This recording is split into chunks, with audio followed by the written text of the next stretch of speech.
Good night and welcome to DLP TV. My name is Malissa Howard and I am your host for tonight. Joining me tonight is David Walrond, the candidate for St. George North. And to his right is Jason Phillip, the candidate for St. Peter. And to my far right is Mr. Damien Fanus, attorney at law. I just want to remind you guys to please like and share and make your comments as often as usual. Our topic for tonight is FORESEE or FORESEEs: cost of living, crime, corruption, and culture of moral decay. Our first topic for tonight is cost of living. Taxes. Let's talk about the taxes. How many taxes are we currently paying in Barbados? Jason. Perhaps too many. Mhm. But I want to focus on the value added tax. Mhm. Right?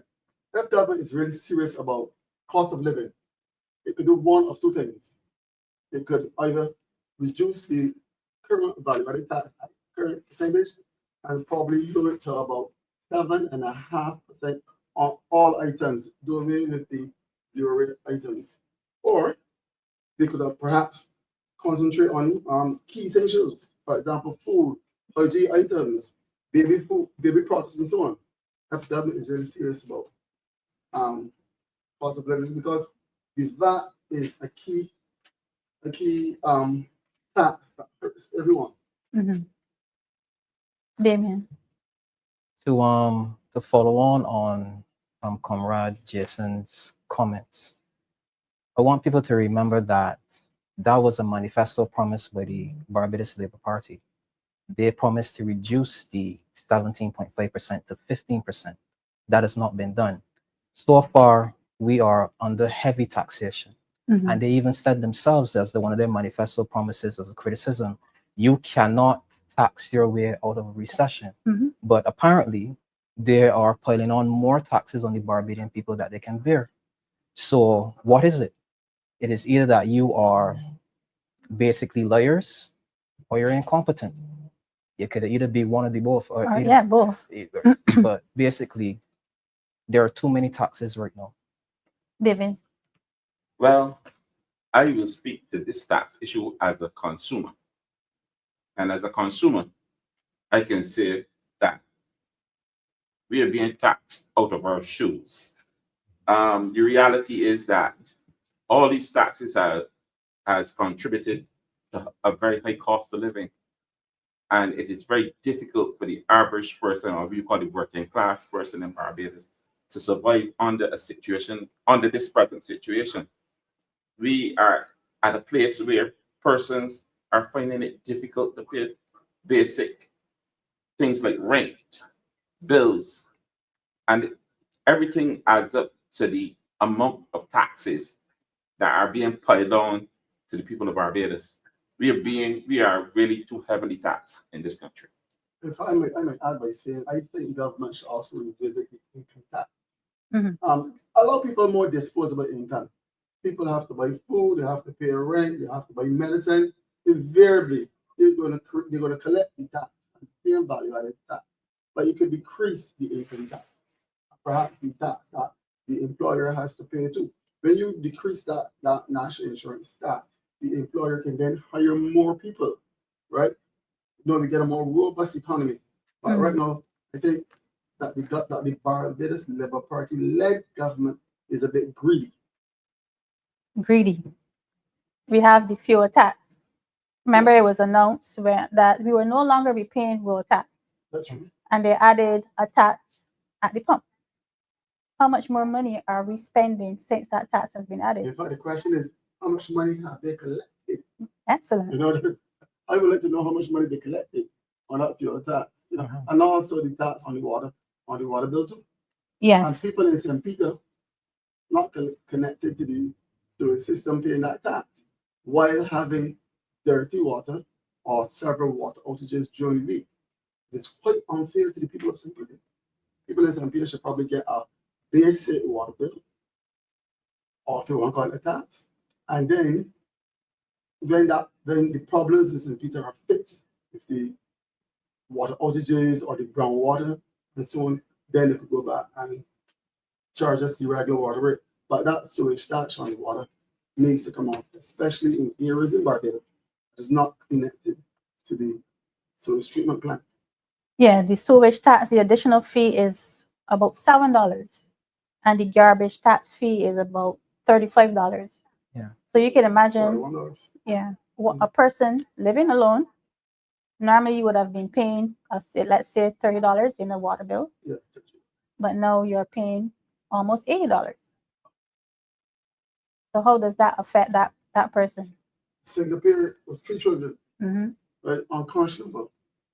Barbados Labour Party government, please. Please, I know what that is. My concern about these different taxes, right? My concern really is not just the fact that taxes are being collected, but how do we know how much taxes are being collected in Barbados? We need accountability. We need to know how much garbage and sewage tax has been collected. We want to know, we want to see the balance sheet. The people of Barbados are paying taxes, but they don't know how much taxes are being collected with the sewage and garbage tax. They know accountability, even with the fuel tax. We need accountability in regards to all these different taxes that we are being asked to pay, that the people of Barbados are being asked to pay on a daily basis. No government has in my mind, has the right to be collecting taxes willy-nilly without accounting to the people of this country how much taxes they're collecting and what the taxes are being used for. And that's my real issue with the taxes right now. I mean, part of my issue is that we are overtaxed. But for me, what is most concerning is that the taxes are being collected. What is it doing? Where is it being spent? Who is spending it? How much has been collected? Well, I will say, I think there was a program on the radio, Clyde Maskell in his capacity as a consultant. I think he actually said that the amount that was collected was about $80 million Something $80 million every month. on the water. That's water alone. If I want to go a little bit further, if you will permit me, right? We have the Ministry of Commerce, we have the Fair Trading Commission, and the Consumer Affairs Division, but they don't have any power, right? We need to strengthen these departments in government. For example, you need to give the FTC real enforcement power to stop price gouging. You need to make the consumer affairs more visible in communities with regular price checks and reports. And we need to remove VAT from essential items. There's certain foods that should not be taxed. Hygiene items, and of course, baby products. We also need to review the Price Control Act and update the list of protected items to reflect today's reality. How important is the Public Accounts Committee in overseeing all these things, Damien? Transparency, because then you can actually see where the money is going and account for it. So my issue is, because as following on to my comrades, what they were saying is, as you're collecting all of these taxes, you can't see where they're going.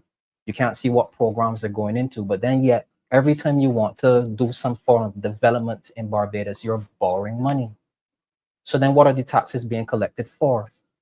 Because if it is that we cannot use the income that is generated to fuel our own development, and then you have to go outside to borrow money to then talk about you want to develop this, or you want to fix this, or you want to build that, that shows that this same GDP, this debt to ratio GDP that they've been talking about, is a facade, it's a house of cards. Because you're not, because they can mind people, the GDP is the amount of goods and services that you actually produce in your country. So then when you're saying that our debt to GDP ratio has come down to about 100%, when basically our services and productions have dropped, which means that you're then buttressing that same GDP debt ratio by borrowing and then putting it in the reserves. That is a house of cards.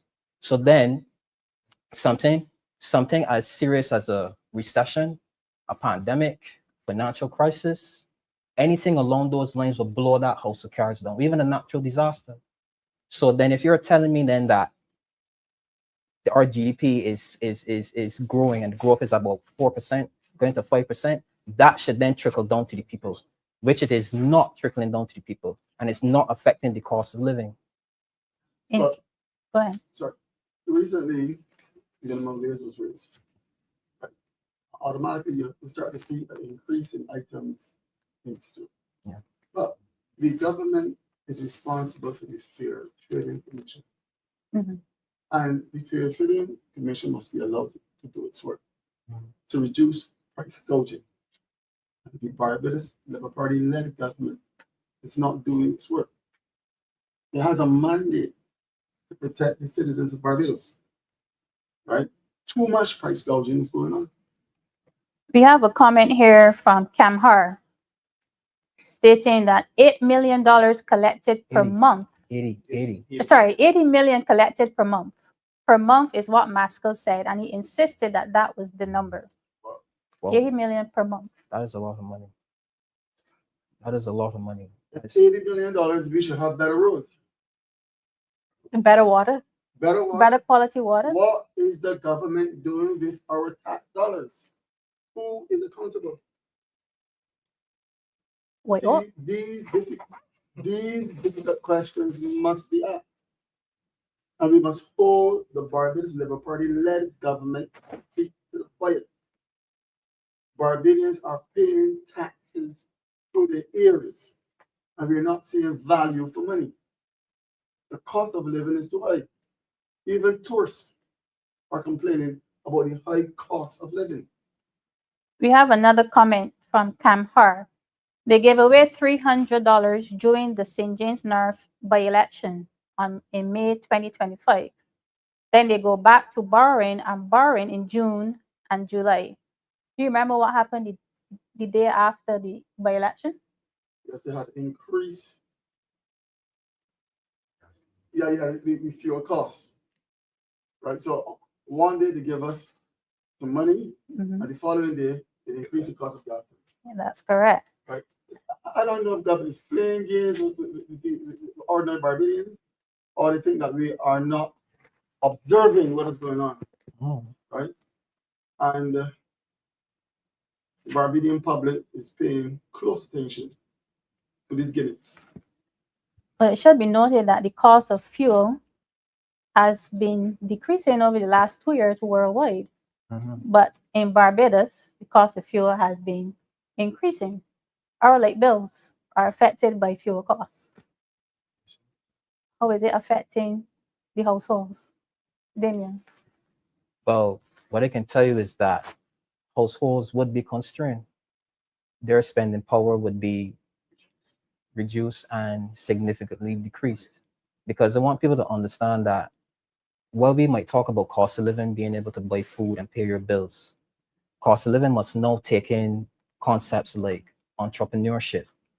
That affects your way of living. If you're able to start a little business, or go into start a business with a partner or something and be an entrepreneur, that allows you to live. That allows you to also hire other individuals to provide goods and services. If you cannot afford to even start a business, if you can't find a job, you can't even afford to start your own business to say that you want to be like a sole trader or whatever, then it's basically you're at a loss.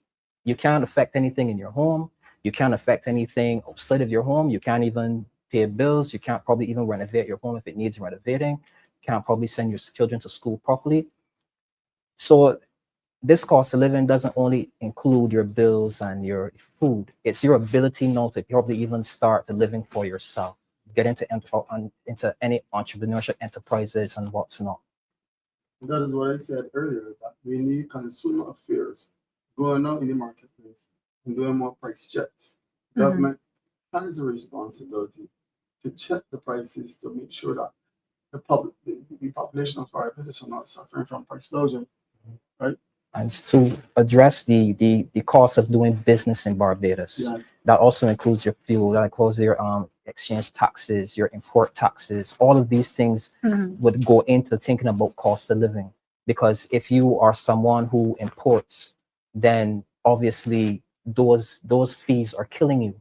So then now you have to raise your prices, which then is passed on to the consumer. Mhm. So then it is basically a domino effect of people not being able to effectively live. So David? Yeah. So I think what Damien basically just said is that high cost of living will obviously affect direct foreign investment into the country. Because if I was a business mogul living outside of Barbados and I wanted to do some business in the Caribbean, obviously Barbados would become unattractive based on the high cost of living and the high cost of fuel and everything, which obviously affect or will have an effect on the high cost of living. Yeah. So basically, we are shooting ourselves in the feet by keeping our cost to live so high because we're not going to get the direct foreign investment from business persons who would want to do business in the Caribbean. Yeah, because But we would not be attractive. the expenditure would be too high. Too high. Yeah. Right. But I also want to come back to the fact that, like what Jason was saying, we need the average person, the householder, the taxpayer, the people who make Barbados happen, who keeps Barbados rolling over, the people who spend money in Barbados. We need to protect these people. These people need protection from what is happening. Because, like the points that were made, we are overtaxed. And recently, I haven't heard anybody really saying anything in regards to pay hikes. Mhm. Right? We hear about the minimum wage, but I might have missed something. When have the general population, when has the public service recent, when was the last pay hike that the public service in Barbados had? When was it? I've been trying for a couple of days, but I didn't do my research. But I've been trying for a couple of days to remember on the fly. When was the last time the public service had a pay hike? Because we're getting tax hikes. The correct question would be a substantial pay hike. A substantial pay hike. We're getting tax hikes. We're getting additional taxes. We're being taxed, as the point was made said by everybody. We're being heavily taxed. But what we are matching it with additional pay for the workers of Barbados? Because once the taxes keep going up and the pay stays down here, you're opening up a gap between affordability and poverty. What is going on here is that we get the government. There's no eroding the middle class in Barbados, right? And what government must do, government must reduce that. It must start with the reduction of the value added. Probably go over then to the income tax. Give people more disposable income and create a little more energy in the economy. Land taxes. How much more are we paying now for land tax than we were before? You remember the incident with Sonia Brown when her land tax increased by more than $4,000? Damien. well, we can see that there's a sense of disingenuousness when it comes to how this government says that they're for the normal working class person and their actions. Because then when you can see taxes jumping by more than probably 500%, when you can criticize the previous administration about a sewage tax that was a brief tax for probably about a year or so much, and then implement your own sewage tax, your own, what was it called again? There, the water Sewage and garbage tax. Sewage and garbage tax, right? Change your name as Comrade as my comrade here said. And you made this promise to the Barbadian people. You made this promise that you were going to address the cost of living. That you criticized the previous administration and told them you can't tax yourself out of recession. You can't tax yourself into prosperity. But yet, when you printed it in your manifesto, you went in a totally different direction. Because no, not only are our simple like value-added tax still the same place, our food taxes, basically our land taxes, you've now basically shown the people that you do not care. You don't care. You said something and you did the total opposite, which means you've not taken their lifestyle or their living into consideration. And then you want to come and tell people, give me the vote and watch me. And for 7 years, you've taxed the people to the bone. If that is not a fundamental failure of government, I don't know what is. Damien, you just strike a note with me. You know that garbage and sewage tax that the Barbadians are asked to pay? You remember why that came about? So we have to go back to the why, then to understand What's going on now? What's going on now and why people feel so aggrieved by this garbage and sewage tax. Sewage was flowing on the streets in 2017. And this government came up with this great plan to save the agents from sewage all over the world. Here, how sewage was flowing in the streets in Barbados. This garbage and sewage tax was just for a temporary fix. I think it was an 18-month tax, you know. It wasn't designed, or it was said that it was just to fix the sewage problem.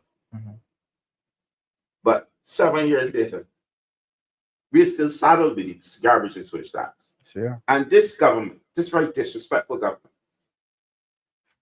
has done nothing or said anything to Barbadians regarding the sewage and garbage tax and the truth about the sewage and garbage tax. Why I say that?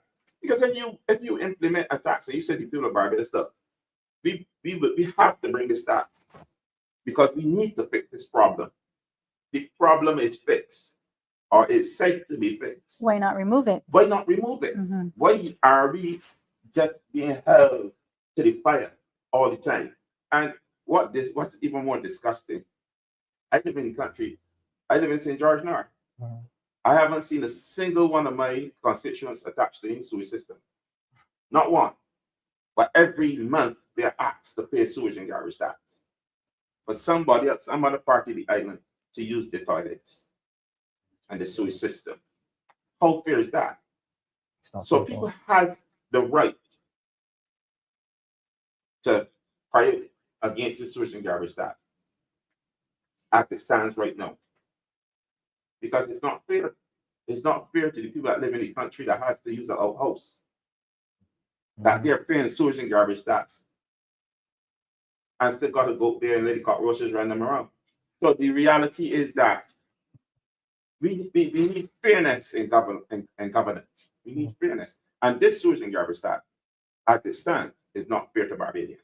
You know what I think we're going to see probably next couple of days? Big headline saying we're going to provide an ease for the Barbadian people and we're going to remove this particular tax. Because it seems like whenever something is highlighted in this program, government acts.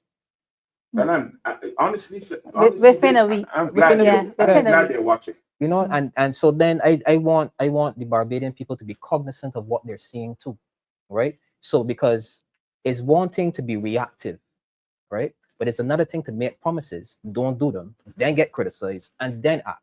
That is disingenuous. Right. That is hypocrisy at the highest level. And the government knows that. They know that it's not like they implement these things and forget. It's like they just go, you just push the boundaries to see how far you can go, how much you can make, and how far you can push the boundaries before something is said. So then, now that something is said, are the Barbadian people going to get ease off the tax that you said that was only supposed to be implemented for a short time? I guess elections are going to be around the corner just now. Well, I think I think the people of Barbados need to make some demands of the government. You see, at the end of the day, how we've been treated over the last 7 years, we've been made to feel as if we begging the government to do things. Things they promise. We put them there. Uh-huh. We expect them to do what they promise. What they promised. What they promise. All we are asking for is for this government to keep their promises. Mhm. And I'm going to segue a little bit. Mhm. Remember, I was talking about the pay hikes and for public servants and stuff like that. The meager pay hikes the public servant would have had, and then the taxes that came and opened up the gap. Yeah. That gap, Mhm. right? I am going to call on the unions and the representative for St. George North, the current MP for St. George North. Mhm. Who is a leader of the union? Who is the leader of the union? Mhm. I am asking her to please step up to the plate and represent the people. You are a politician. You are a unionist and you're a politician. Mhm. You know you are a unionist and you're a politician. Mhm. You know what's happening. If you are on the ground, you should know what's happening to the constituents of St. George North. Mhm. And based on that, I'm calling on you to do something in regards to that big gap that exists between pay and taxes, because we are asked to pay a lot of taxes in Barbados, and we have no other choice because this is how you did it. You put it on water, and if you don't pay your water bill, and if you don't pay that tax, your water turn off. So we have no other choice but to pay that tax. No other choice. We're forced to pay. Good, you did well. But we want you to do well for the people of Barbados and the people of St. George North, who you vote to represent. They need not to fall below that line. People are falling below the poverty line. And until we do something about the pay people are taking home, people will continue to fall below the poverty line. Please help the people of St. George North. Help the people of Barbados. You vote to do it. You will do it, because if you don't do it, I will do it. Mhm. The people of St. George North need representation and proper representation. We don't want you visiting St. George only at election time. The people want representation, and right now we are not seeing it from you. All right, so it's a plea for the people of St. George North. We got issues, overgrown bush, we got bad roads, we got lighting issues. We have a lot of issues in St. George North right now. As a driver, I can tell you, it's very expensive to drive on the roads of Barbados. Even the roads of St. George North are very, very bad, and they're destroying people's vehicles. And to drive in Barbados is very expensive. Look at the price of gas. Yeah. So, Miss MP for St. George North, do something for the workers of Barbados. You're a unionist. Come out and fight on their behalf so they can get proper wages and proper salaries so that they don't fall below the poverty line. Well said. In case you don't know who the representative for St. James North is, so St. George North, her name is Tony Moore. Mhm. We have the foreign exchange tax. Do you think it is fair for Barbadians to be paying 2% on every transaction that they make online? Jason? I think in a way that's actually devaluing the dollar. That's just that you took away the one thing and made it for the lowest denominator, right? It's a way of devaluing the currency. And not only that, it's a way of taxing people. You tax people with income tax.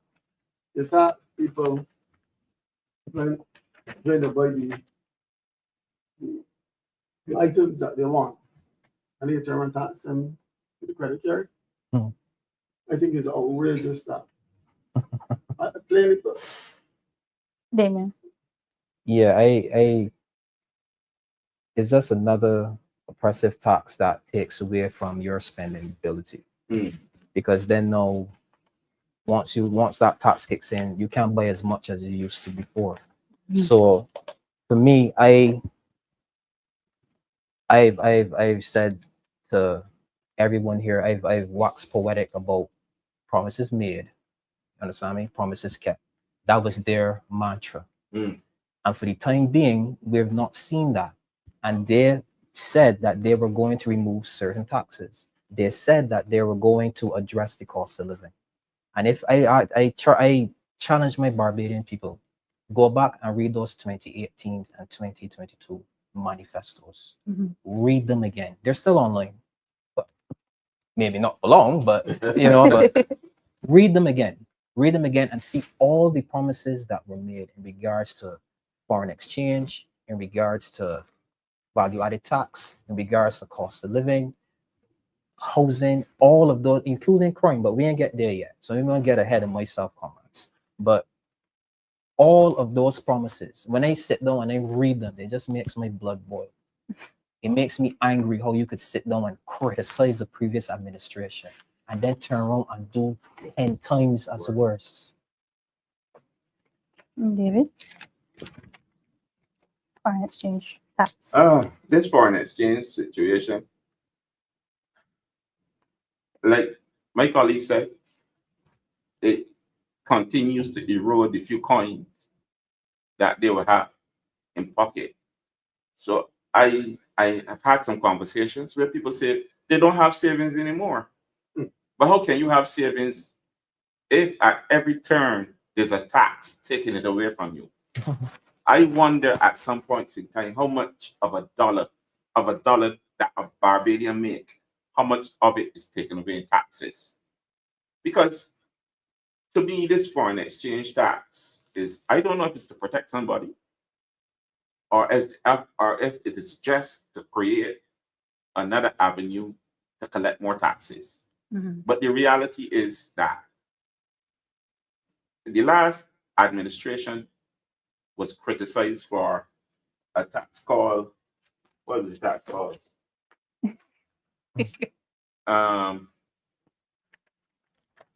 It was criticized for this tax, the Democratic Party, that the goods were being taxed at the port.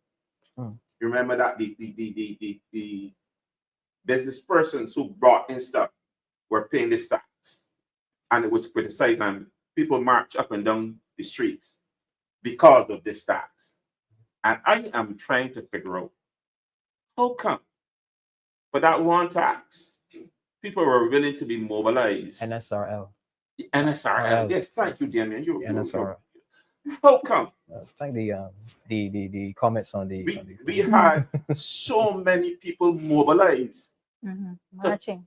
push down this NSRL, but today we have so many more taxes, and nobody wants to. They don't even want to walk to get to the bus stop anymore. People don't want to walk no more because somehow, for some reason, something is preventing us from walking. We should be marching up and down the streets because we have so many more taxes than the NSRL that is having an impact on poor people in this country. If you're poor, God help you, because you can't lift yourself up because the burden is coming from the people you put to manage the country. Very true. That's where the burden is coming from. The people you put to manage the country, it are the persons who are keeping you down. Yeah. And that's the big problem in Barbados. And that's why people are crying out. I know people are crying out because I'm out there on the ground talking to people every day. And people are not happy. People are concerned about how they're going to eat tomorrow. People are concerned about how they're going to get the water bill paid this month. And that is another bill that is concerning people because whenever they look at their bill and they see that garbage and so is that, it frustrates people because when you look around, you're not connected to any garbage, any sewer system. So why are you paying that? But anyhow, that's repetitive. The reality is that these taxes are making poor people poorer and destroying the middle class in this country. And that's important. because I am happy when I see a person work hard and move themselves up into a different bracket in society. I'm happy for them. But it's hard to watch these people move themselves, elevate themselves to that level, and then are forced back down by an oppressive government and oppressive taxes. Well said. But it should be noted that the NSRL was paid by the merchants and not the consumers. So we come to the end of the cost of living segment. We're moving on to crime. Most of our citizens have been very, very, very concerned and uneasy about the crime that is currently going on in Barbados. So I'm going to ask David, what are the constituents of St. George North telling you about the crime situation in that constituency? You know, sometimes you wish there could be an easy way around this crime situation. You wish that you could shut off your St. George North from it and the rest of Barbados and don't bother about the crime thing. But crime is something for everybody to be bothered about. Why I say that? If somebody is shot at a bus stop, everybody else that go to a bus stop anywhere in Barbados, they will be traumatized. There will be anxiety because somebody gets shot at a bus stop. Reality is that St. George North is not isolated. We have only recently, we buried a young man who was a victim of a shooting. And I want to take this time, I beg you, to say to the Braffett family of Ballyland and St. George, to wish them my greatest condolences for the loss of Rashawn. I was at that funeral and the pain was imminent. People were hurting. That death had a massive impact on the people of St. George, especially people down in the valley area. And his grandfather, a cricket stalwart in St. George, pavilion at is it George Park? The pavilion right next to the parish church is named after him. A cricketing hero, George Braffett, a cricketing hero in St. George. And he would have gone through hell over the last couple of months. He lost two grandchildren over the last couple of months. And my condolences go to you and your family, George. I pray that God will continue to heal and continue to bless you and continue to bring you through this moment, because it must have been very difficult for y'all. But the crime situation doesn't stop there, because this is what's happening. People are afraid to go to bus stops in Barbados now, especially the bus stops that are dark. Which are many. People are afraid to walk certain streets because of poor lighting. It brings them up here. It isn't just the shootings either, you know, because we would have had situations where we would have had some break-ins and some robberies where people walk in the streets were robbed, chains snatched, mothers pushed down, or people treated like trash. These are all crimes that bring about a negative effect to the society. So it is not just the shootings, but the shootings has the greatest effect in the sense that people are afraid to walk the streets after certain hours at night. People are genuinely afraid. So crime, there has to be a resolution to crime in Barbados. And I believe it has to be multi-layered. It cannot be a single department of government. It can't be a single sector of society dealing. Crime has to be dealt with deeper. I'm going to take you down to another level. We can come. We'll come back to me. I'll deal with that. Jason, tell us about the crime in St. Peter. Well, just let me start by saying that the Royal Barbados Police Service and the National Task Force on Crime Prevention are doing what they can, but crime still grips our community. Right? Recently, I visited a constituent of St. Peter who was brutally attacked by a man wielding a cutlass. He basically chopped off her foot, Wow. right? She was a teacher at my school, my secondary school. So I made it my business to go and visit her in the hospital, right? But this government must boost community policing, especially in vulnerable communities. And you need to expand also on the after-school mentorship programs.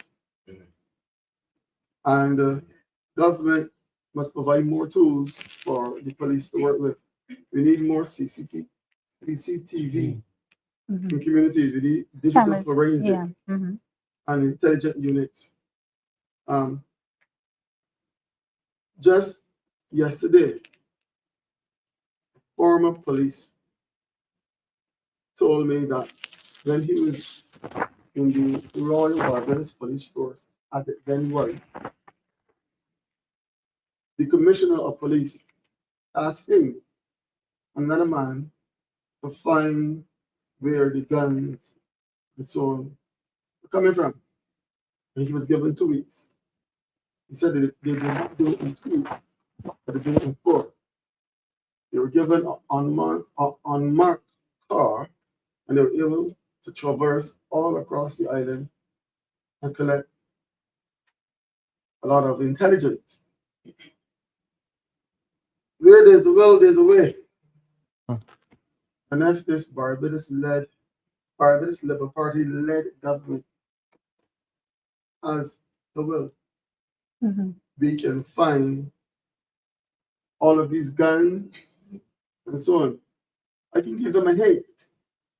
Follow the money. Follow the money. Barbados is 21/14. A dot, a rock in the sea. If you follow the money, you will find weapons. We don't manufacture weapons in Barbados, right? And I'm fed up because only recently we had a shooting in St. James. Hold on. In a popular tourist area. Government of Barbados, we have one real industry. Barbados, that's the tourism industry. And if you don't do your work, you're going to affect the economy of Barbados. It only takes a travel advisory against Barbados, and that can hurt our tourism sector. You owe us a risk. You have a mandate to protect citizens and residents of this country, and by extension, our tourists. The crime in Barbados is way too high. Right. I remember, I have to get to this. When the Democratic Labour Party brought crime and violence to the fore, we were mocked. Very true. Crime and violence. Crime and violence. Yeah, they laugh at us. Very true. Very true. And today, Very true. the same Barbados Labour Party-led government is backing the Democratic Labour Party to assist them when they did not realize, when they did not accept crime and violence was getting out of control. It is now beginning to affect our bottom line, our tourist industry, and this is very, very serious thing. Something must be done and done very quickly. Right. Damien, you're not a candidate, No, please. but could you talk to us about the crime situation where you live? So I live in St. Michael, South Central, that constituency. And remember that video that went around with that old man that got robbed on Belmont Road? That is 3 minutes away from me. 3 minutes. The city of Bridgetown is 5 minutes away from me. Nelson Street and that particular area, that is 5 minutes away from me. And I grew up all through that area. I have friends all through that area. Sometimes when I'm going through town, when I'm going to do my business in town, I would just pass through there and shout some friends and see how they're doing. to see now that it's not even safe to just walk Nelson Street where that there are people who are on motorcycles brandishing automatic weapons, you know, shooting at houses. Mhm. People telling you that a bullet just flew through my window or flew through my door. That is utter madness. So the crime situation is out of control. And I want people to understand something too. Remember that recently the PSV owners said that they're going to stop work early because they themselves are afraid of the crime situation. And let's not forget too that recently they had a viral video going around with the guy John, that who they call Van Wyck. Mhm. Van Wyck, The when driver. those two Yeah, those yeah. two youngsters got in the Mhm. van with the intentions to rob him, and he scared the living daylights out of them. It is good for him that those gentlemen weren't the brightest bulbs in the room. You know, it's I'm glad that he was able to just walk away almost unscathed. Mhm. But what if there's a situation where somebody gets in the van now and with all intentions to take your money, and if you somehow move too slow, they take your life? Here recently, we heard about a gentleman who got shot, shutting up his shop. So it is out of control, and I might sound like a broken record, but these were all promises that were made to us. You made the promise that Barbados was going to be safe under your tenure.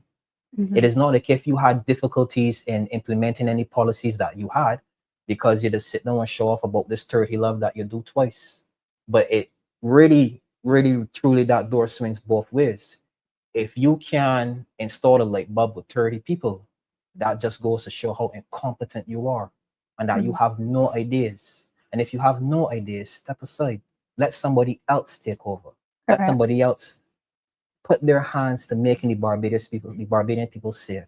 Because if you are not going to keep your promises, then let somebody else do it. They have created the deadliest 7 years we've ever seen. I think crime rate is about 41%. That's almost 50%. Mhm. That's almost a 50% increase. And half the year barely gone. True. So how is the crime affecting our economy, David? Obviously, a lot of business places are closing earlier than usual. Earlier.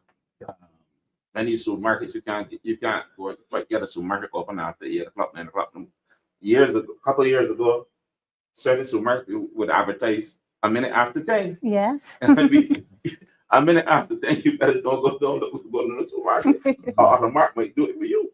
But the reality is that crime obviously is having an effect on people, on business persons, because remember, they have become the brunt of the attack has been on business people, because people know where the money is, Mhm. right? And but I also want to go to the fact that we noticed something happening in the schools. You see, the school is an incubator. Mhm. I noticed something happening in the schools where there seems to be a handoff effect. I don't know if it's deliberate or what, but there seems to be a hands-off effect with the school system. The school system seems to be not, it seems to be out of whack. There don't seem to be any real coordination in the schools. It seems that the children doing as they like. It seems as if the teachers are frustrated. Schools, there's a problem in schools right now. Mhm. I'm going to sound this warning. They are going to grow up, They're not going to remain little children. And if they are let go, if they're allowed to be loosen up there at that age, Mhm. think about 5 years down the line. So we got a problem. We have a problem that has already started in the school that will translate down the road into other problems. So if we think that crime is going to be solved by a special unit anytime soon, remember there has also to be a program designated for those children who are presently in school beating up the teachers. Mhm. Because if they are in there and they're taking violence to the teachers, what is going to happen when they get out on the streets? When they feel more empowered, what is going to happen? So the reality of crime is deeper than what happened the other day, than the shootings that we're hearing now. We got problems down the road, and it's over a period of time that we have things must be done in regards to education.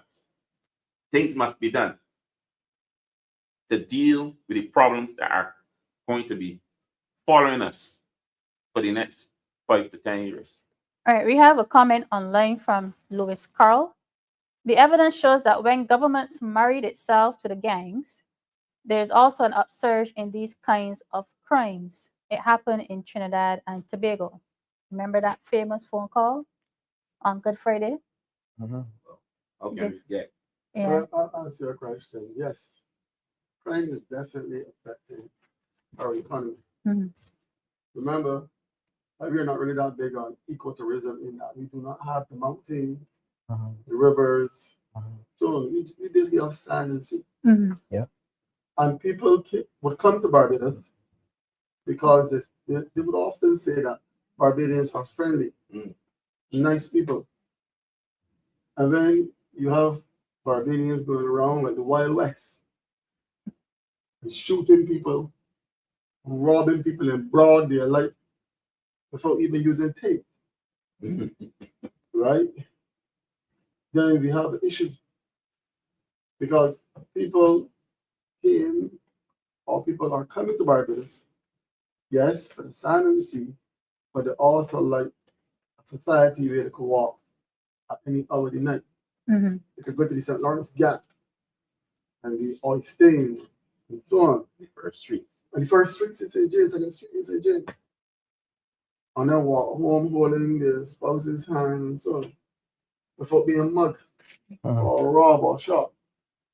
And if people are too scared to come to Barbados, of course, it's going to affect the bottom line. Mhm. It's going to affect the economy. And the Barbados Labour Party led government for us a responsibility to see that crime is arrested because it's no longer a headline in the news. It's a reality. It has become a reality. Yep. Crime is out of control. And government is not managing crime. We know that crime will always be with us. But the government has a responsibility to manage crime. You can't have crime escalating in the way that it is, Mhm. and then blaming every sector in society except yourself. When you point at people, look how many other fingers pointing at you. You are the problem.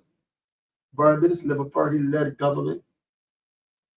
It is your responsibility to find a solution. And I'm dead serious. I'm as serious as a judge. You said, give us the vote and let me show you. Is this what you're showing Barbadians? How inept you are? The Barbadian public is fed up. And we're going to see it when the general election is called, you know. Barbadians are fed up with the high crime. It is not part of our culture. Mhm. Almost every week. In fact, every week, someone is being shot or there's some violent crime. And I say no more than that. All right, we have a comment here from Ivar Taylor. I am from Christchurch, West Central, and it is terrible out here on crime. The 6 versus 7s in Gone Hill, where most of the youngsters are dead, are in jail on murder, robbery, or gun and ammunition charges. Christchurch West Central is the constituency that I am responsible for. And this constituency has been plagued by violence for as long as I probably was alive. I've spoken to several constituents recently, and they've said that crime has increased in this constituency tremendously over the last 7 years. We recently had the 13-year-old boy that was shot in Silver Hill. We have an increase of other shootings in Silver Hill, Gaw Hill, Vauxhall, and probably Kendall Hill as well. There have been some robberies. So this constituency has been plagued with violence on all levels. And the former representative from the constituency, Mr. Stephen Lashley, he did a wonderful job over the last several years when he was the representative. He created a community center, one that was a supermarket before. And from creating this community center, it allowed the individuals in the constituency to have other things to do, to occupy their time, their energy, to have an outlet. It became a cultural hub for the persons in the constituency. Some of them did a lot of dancing, singing. It even has a record studio inside of this community center. Oh. So I just want to say kudos to Stephen Lashley for the work that he did in the constituency before. And I hope that I can add to what he has done and make the members of the constituency proud. So, Damien, Yes, please. how is crime affecting the economy? Well, we all know that our economy is sun, sea, and sand. Mhm. Basically, nothing else. Manufacturing isn't, I guess, a focus anymore, seeing that they've come since the Barbados Labour Party's come into this administration. The sugar has declined, production of sugar has declined drastically.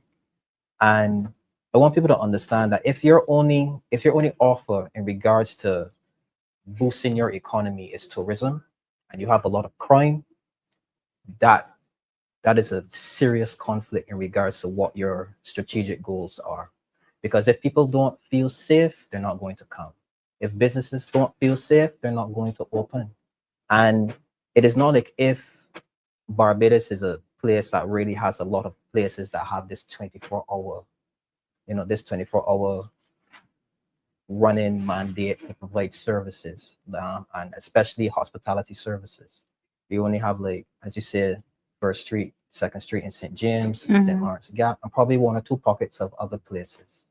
So then when you can see all over the island that every other day someone is getting shot or someone is getting robbed or cars now are being stolen, people are getting carjacked in Barbados. You believe that?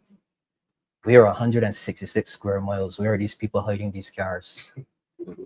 We are getting carjacked in Barbados. That is something that I myself never thought I would ever see happen. So there is a fundamental problem that we have going on, and it's going to affect the economy because people are not going to travel. They're not going to do business. They're not going to come here if they do not feel safe. So then what are we supposed to do? Because we've not seen any particular positions or policies or even solutions coming from the current administration. Their previous solution was to implement a peace program that, by all attempts, has failed. That has failed. They didn't take any of the previous, I guess, administration serious, DLP administration serious when we said, listen, crime is something that is getting out of hand and it's something that we need to rein in. They always ridiculed us. And it's something that we need to hold the BLP government for. They are weak on crime. They've always been weak on crime. This isn't something that just happened in a vacuum and happened overnight or just happened in 7 years. They've always been weak on crime. And it's been more, and it's been proliferated more now in the past 7 years. Because I guess they assumed that they had, I guess, gotten complacent. They gotten comfortable when they saw that, hey, 30 love the first time, 30 love the second time. They sat on their ivory towers and they got comfortable. Council, I would like to remind you but your act was recently amended, but it has no, the law is still not being properly enforced. Enforcement is also a problem in Barbados. We have laws, a lot lots of laws on our books, but we find that government is hesitant to enforce these laws. Right, and they didn't even speak specifically to the anti-gang laws now that we are looking to get implemented. Something needs to be done, and this administration seems to be bereft of ideas. I want to take an opportunity now. We're going to break away from the normal conversation, and I want to take this opportunity to wish a very beautiful young lady who has been the host of this show for a long time, who has done a wonderful job in hosting this show.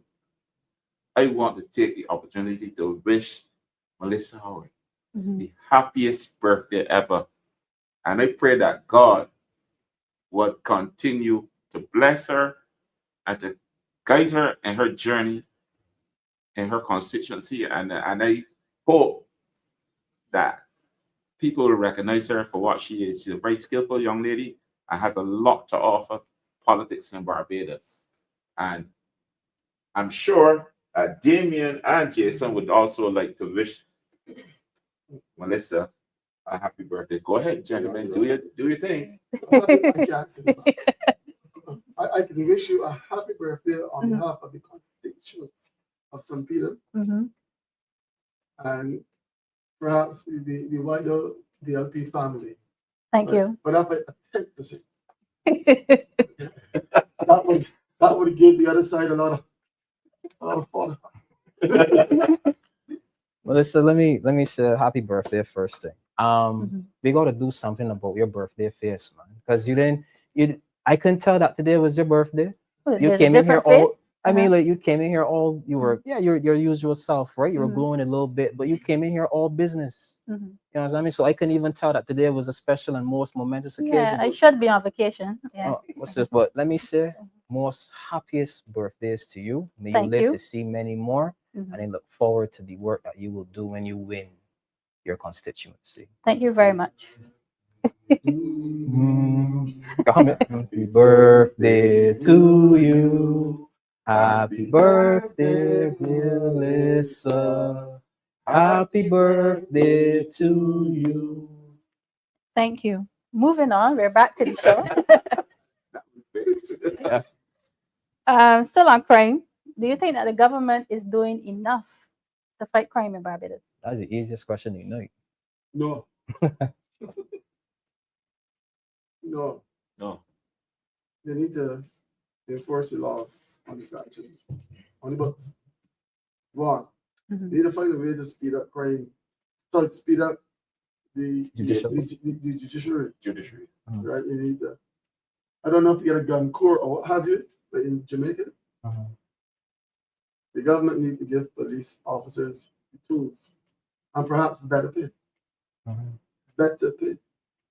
Today, a police officer told me, Jason, I put in 6 days straight.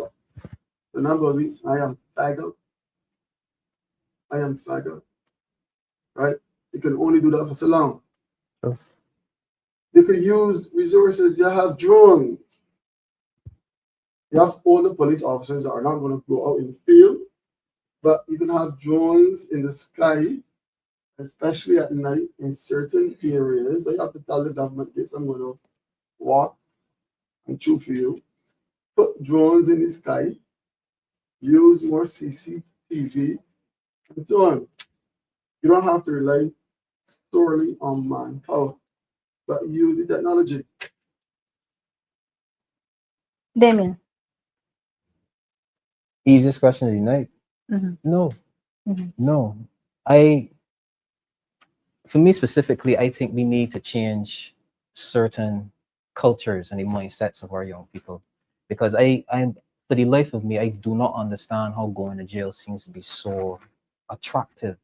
It seems like if it's a Club Scout badge or something like that, and then when you see them at the in court, right, go across the courtyard and the people are shouting them and you know, and they're raising the hand and they're shouting the people, they're coming home soon.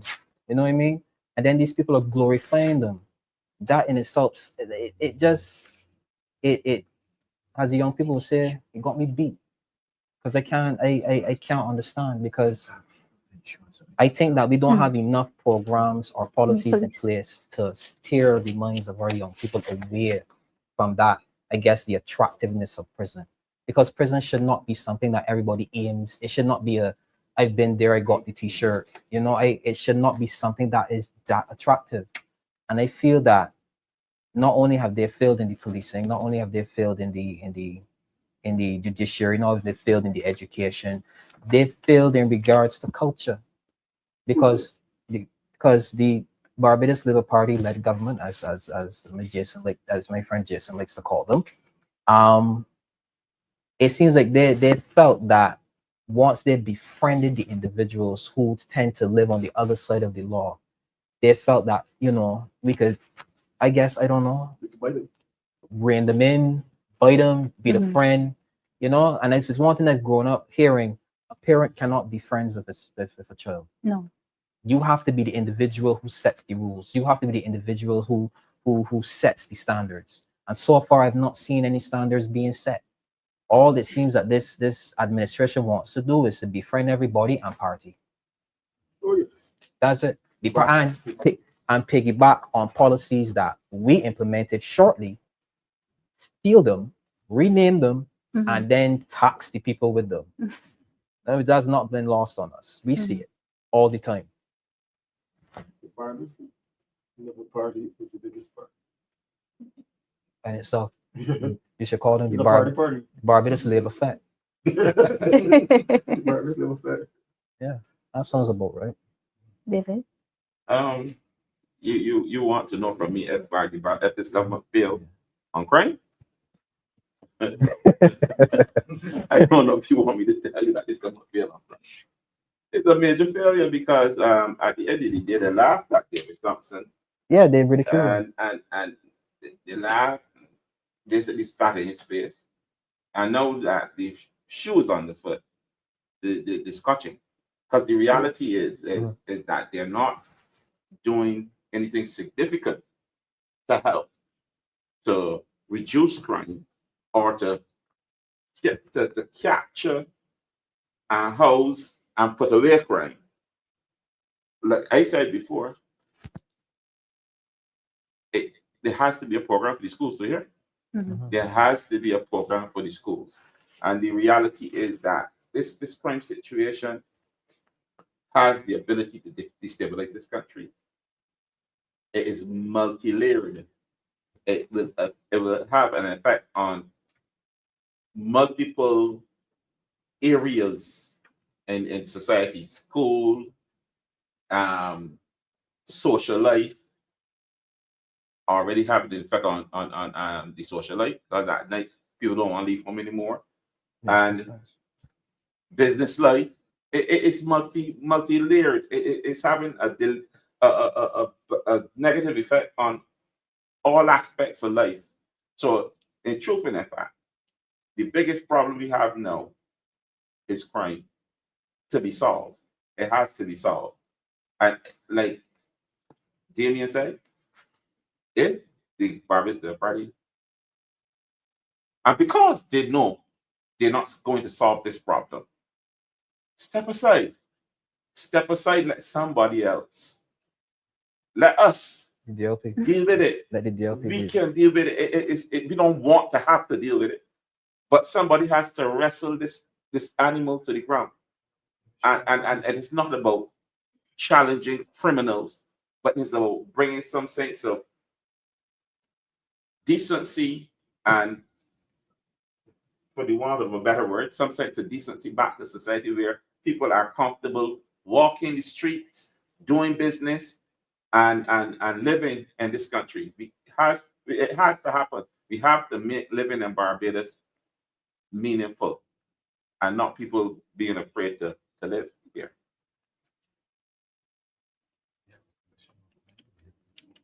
All right, we have come to the end of our crime segment. Now we're going to move on to corruption. All right, we're just going to play a video about the Honorable Ralph Thorne, the leader of the opposition, that he spoke in Parliament this week.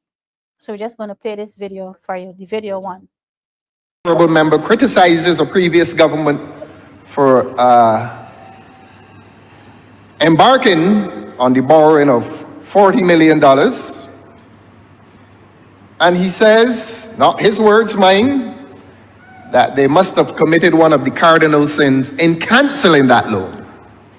Oh, how the people of Barbados wish that this government were wise enough to cancel some of these loans. I've never heard a government criticized for canceling a loan, because the previous government must have taken the position that to take the loan at that particular point in time was imprudent. It was financially imprudent. And cancellation, how do you criticize cancellation? How do you criticize cancellation if you believe that at the time it is an imprudent exercise to embark on the taking of that loan? But we will come to loans. We will come to loans that this government has taken, loans that this government has not given account to the people of Barbados for in terms of their expenditures. And I am going to embarrass this government now by referring to the Comey loan. By referring to the Comey loan. Let the laughter die down. The honorable member for Christchurch East Central criticizes the previous government for cancelling a loan. He is stopping me today. I repeat, the honorable member for Christchurch East Central criticized the previous government for cancelling a $40 million loan. This government took a loan of $25 million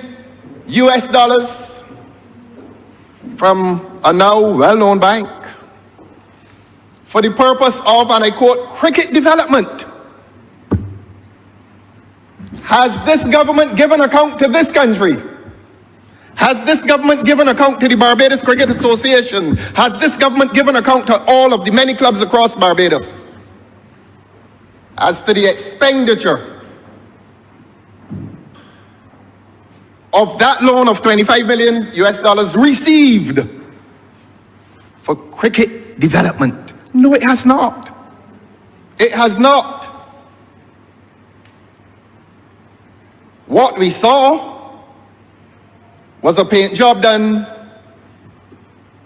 on a relatively new stadium.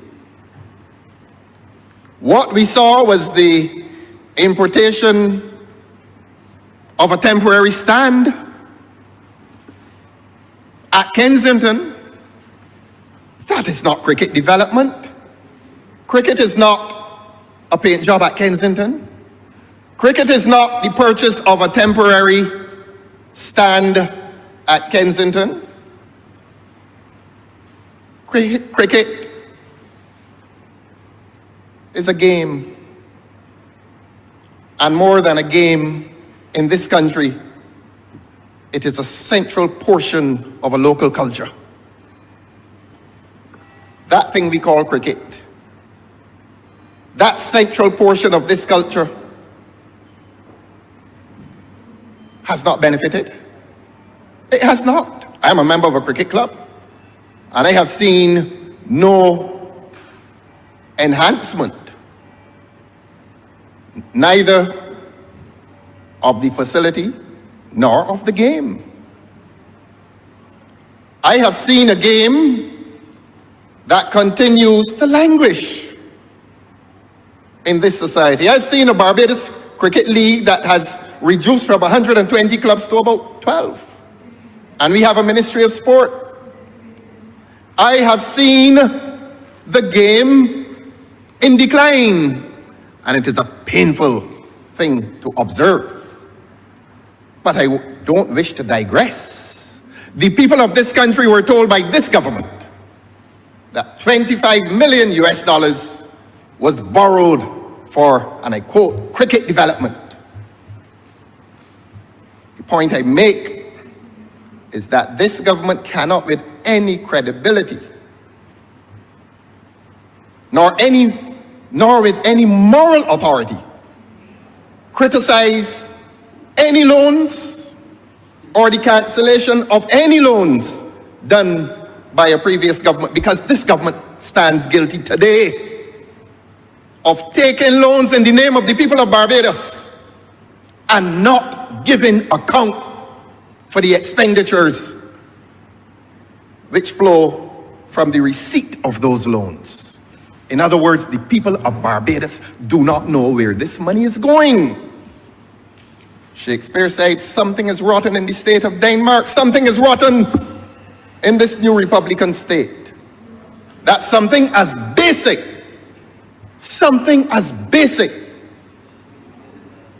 as loan expenditures cannot be shown to the people of Barbados, and that's the Comey loan of which I speak.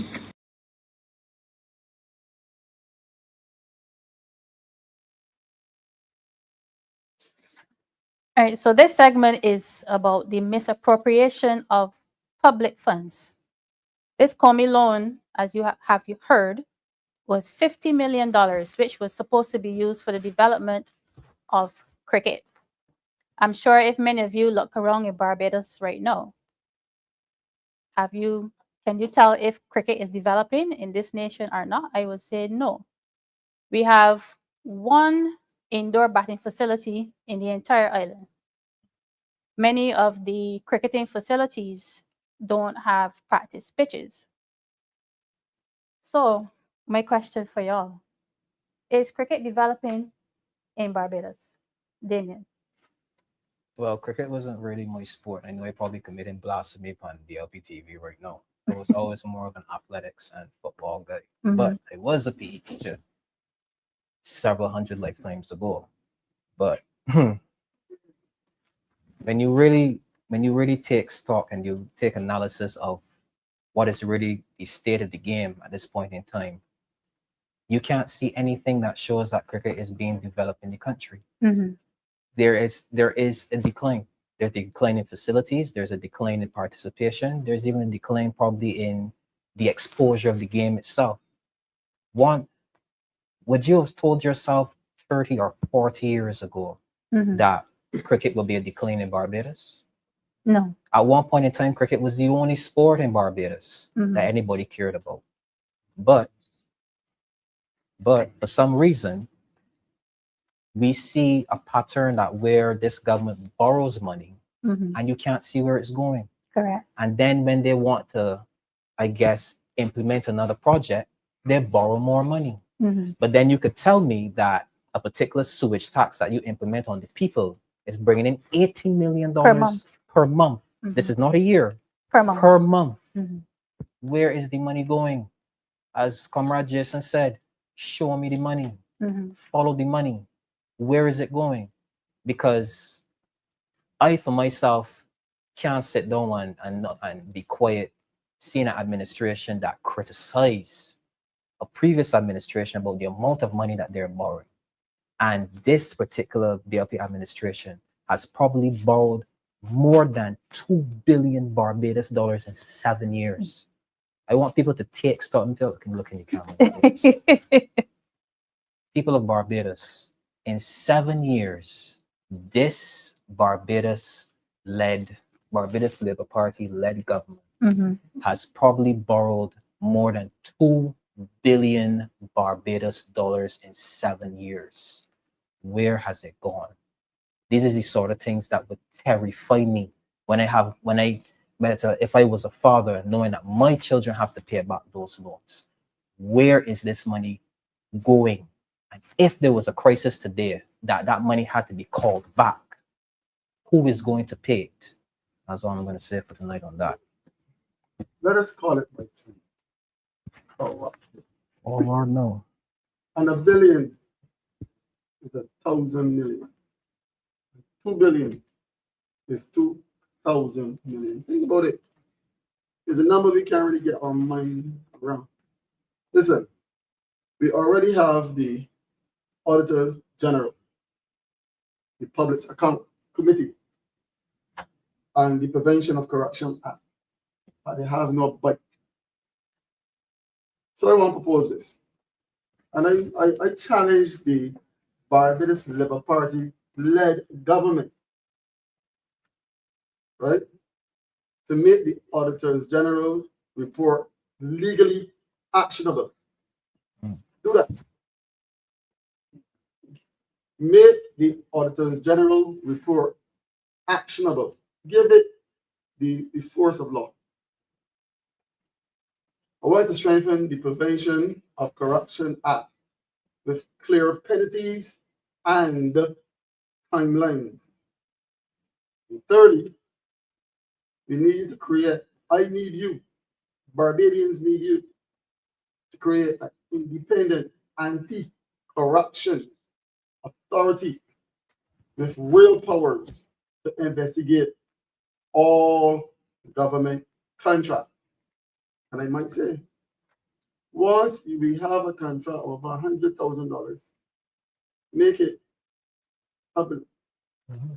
Make it public.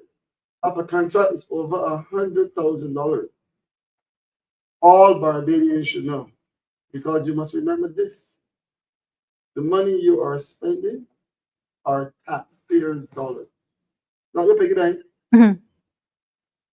It is the people's money, and you must be accountable. So these authorities, give them some bite. Give us some transparency. Already we have a one-party state. So please, I'm going to repeat, and I wrote it down so I don't forget. Make the Auditor General's report legally actionable. Strengthen the Prevention of Corruption Act with clear penalties and timelines. And create an independent anti-corruption authority with real power to investigate government contracts. That's all I'm asking. All right, if you looked around Kensington during the World Cup, all I saw was a little paint job, a temporary stadium installed, and a couple lightings around the field. Is it worth, did you see $50 million of work? No, of course not. But the question is very good. Well, they claim that $5 million out of the 50 went to Oistins. When you go to Oistins, all you see is red tents and a couple benches painted red. Is that $5 million worth? I tell you, that's the most expensive tents and benches I've ever seen in my whole entire life, which means that somebody probably needs to not hold the purse when it comes to purchasing and installing whatever it is that really when it comes to the people's money, because it's not the government's money that they're borrowing, it's the people's money. The money is supposed to go into the hands of the people. So when you can borrow close to $2 billion and you can't have anything to show for it, that is a fundamental failure of your policies that you said you were going to do for the people when you said, give me the vote and watch me. And the most disingenuous thing about it too is that it feels as if people who should be screaming this besides ourselves to high heaven are quiet.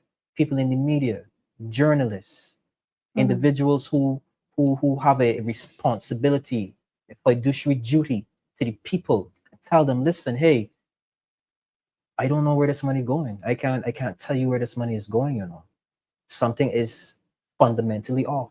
But yet you hear nothing. So that is how tyranny tends to thrive. Because when people are quiet, when individuals who have the responsibility to speak up are quiet, and there's only a few people who are telling you need to look in this particular direction, and the government's telling you, no, look over here, we gathering and we got effect over here and this is next, when certain social communities are being banned because they criticize the government. These are things that people should be terrified of. And it's incumbent upon the Democratic Labour Party, who are the working man's party, to step forward. We need to step forward and show the people that, listen, we are a better alternative. We've always been for the working class. We've always been about social programs. We've always about helping people to access health care and to access other social rights that we believe that is a fundamental right.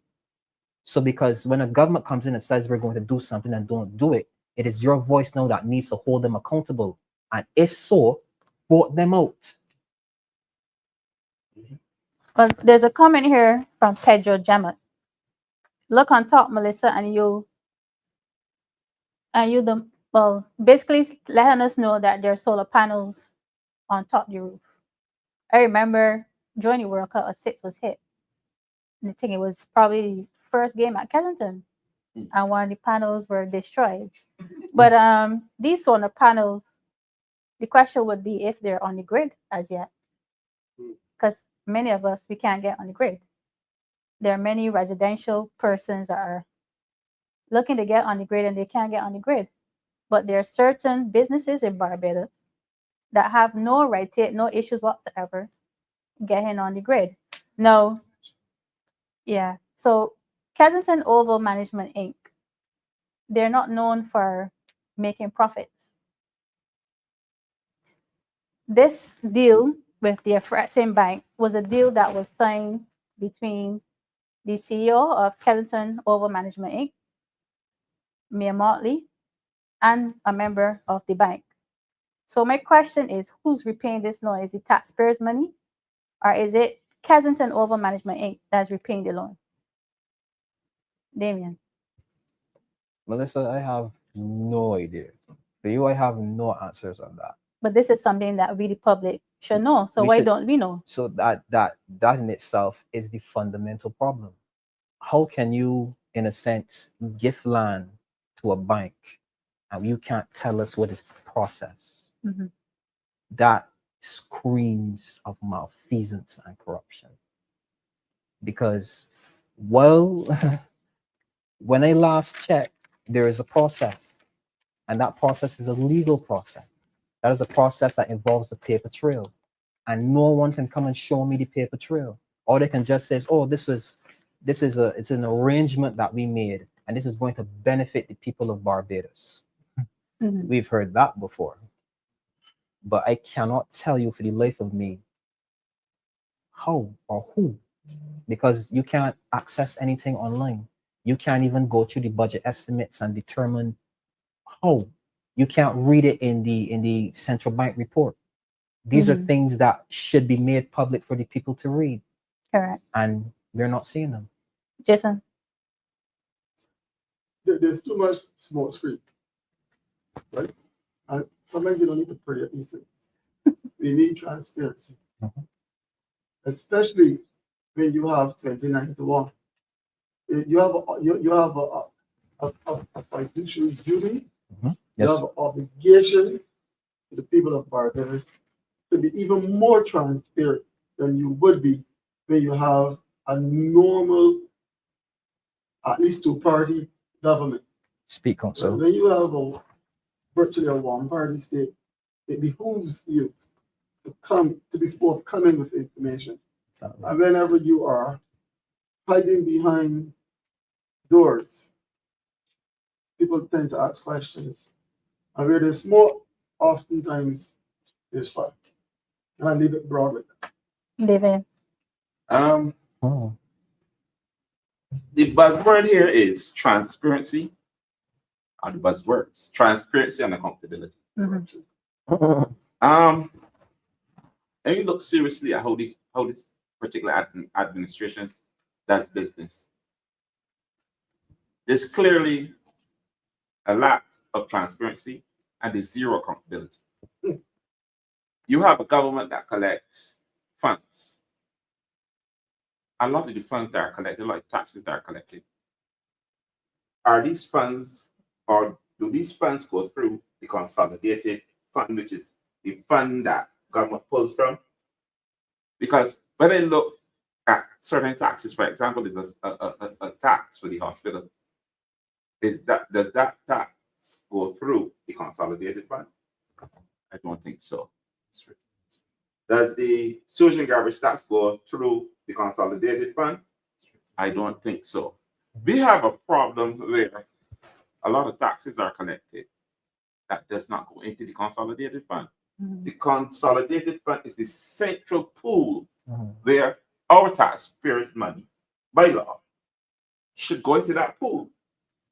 So why is all these different taxes being placed on the people, but not going into the pool?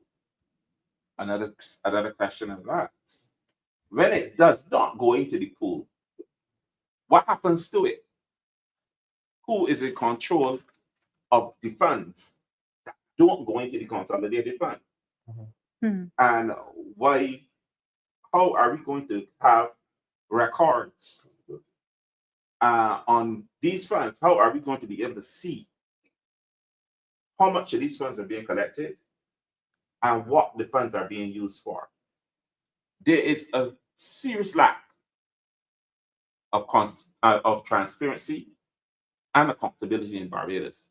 We have an administration that seems to believe that they can do as they like, and nobody can question them. And that's a sad place to be, because if you put me in charge of your money, and I collect your money and I don't put it in your account, then you don't know how much money you have in your account. I know though. I know, because I know where I put in the other money. But that is the problem. As a Barbadian, I would like to know from the administration, please, what happens to the money that does not go into the consolidated fund? And apparently there seems to be a lot of money not going there, because to be collecting 80 million per month. a month, 80 plus million a month, $1 billion a year from the sewage and garbage tax. Only. Alone. Yeah. $1 billion a year. And this question came earlier. Somebody mentioned this earlier. Because if you collecting $1 billion a year from sewage and garbage tax alone, then how much is the petrol tax attracting? And nobody knows. And where is it going? Nobody knows. I keep asking, are these taxes going into the consolidated fund, where we can have some measure of accountability? So the problem here in Barbados is that a lot of taxes are being collected, but we don't know where it's going. And I care. I hope people will start to care about what is happening to these funds that are collected from us on a daily basis. And because look at it this way: $1 billion in garbage and sewage tax every year, but we are borrowing X amount of billions from lending agencies and then the institutions over a period of time. And I always say this: until you can show me some new roads, until you can show me a few new bridges, until you can show me a few new government buildings, then I am concerned about what is even happening to this borrowed money. Where is it being spent? Where is it being spent? So the accountability must come, and the Democratic Labour Party, as a responsible caretaker of the people of Barbados, it is our responsibility to start to do the calculations. It's our responsibility to look to see how much of these taxes are being collected, or where the taxes that are being collected are going. It's our responsibility on behalf of the people of Barbados to investigate the sewage and garbage tax, how much has been collected, how much and it has been spent. The fuel tax, how much has been collected and where has it been spent? Even the hospital tax, how much has been collected and how much of it has gone to the hospital? Because that's one of my major concerns too. The quality of healthcare in Barbados. The $10 million machine that That that's has sitting not there. been installed. We have so many issues that we should be concerned about, because I know people who are afraid to go to QH for whatever reason. They are afraid. I have somebody that said I prefer to stay home and die. Wow. That's a That's sad. That's a sad place. Yeah. That's a sad place to find yourself, where you say, I prefer to stay at home and die to go in there than to go in there. The QEH was in better condition under the Democratic Party. Yeah. The Queen Elizabeth Hospital was in better condition under the Barbados. Look, this government has failed. It has failed, and we can't pretend around that. The reality is that healthcare is in dire straits. The nurses are being attacked. They are underpaid. The police underpaid, under-resourced. The social services are in a mess. They've been left to decay. And the question is, with the government collecting so many taxes, so much money, And borrowing on top of it. and borrowing so much money, why are all these social services in trouble? Why are we getting the worst public transport in the history of Barbados? Why are we getting the most inconsistent garbage collection in the history of Barbados? All right. Why can't people go to the hospital and feel comfortable that they will get care and that they will recuperate and come back and be productive citizens? Why are people going to the post office to collect money and hearing that they ain't got the money there to get the checks, the pension checks, and say, well, you gotta come back because the money ain't come yet and all these kind of things. But the consultants are paid though. But the consultants are paid. So, and not only that, it isn't only that the consultants are paid, is that this government seems to take pride in paying consultants exorbitant, Amount of money. ridiculous amounts of money, fees.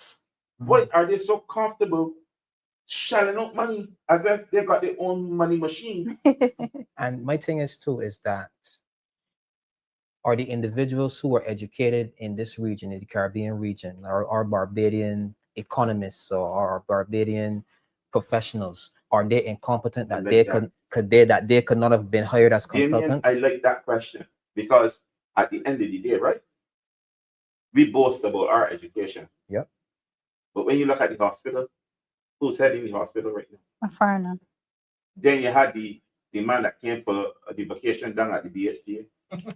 The guy that came and had probably the best vacation in life. The reality is that these people keep, I don't know if it's an arrangement between that they had to thing with the IMF. I don't know. Because the same when they put your hands in the devil's hand, it's not easy out. So the reality is that there are things happening that are kind of oxymoronic. Yeah. Why I say that is because we boast about our education, and we have very intelligent people in Barbados. And yet we outsource. But yet this government, and put the don't money, seem to have any confidence in our education. Furthermore, let's take a minute to mention that they've also hired, like they import outsourced nurses. Yes. And pay them more. Yeah. Than our currently highly educated nurses. And we have a lot of nurses who are out of work, who got into the field so that they could get into the healthcare system and alleviate it. But yet you are finding ways to import every Tom, Dick, Harry, Jane to pay them more than our nurses. And you want to come and tell me that you care? Damien, you care about the people? Why are you opening the can of worms right now on this show? Well, right. We're gonna move on. All right. Are we gonna play another snippet for you from Parliament this week? So have a listen.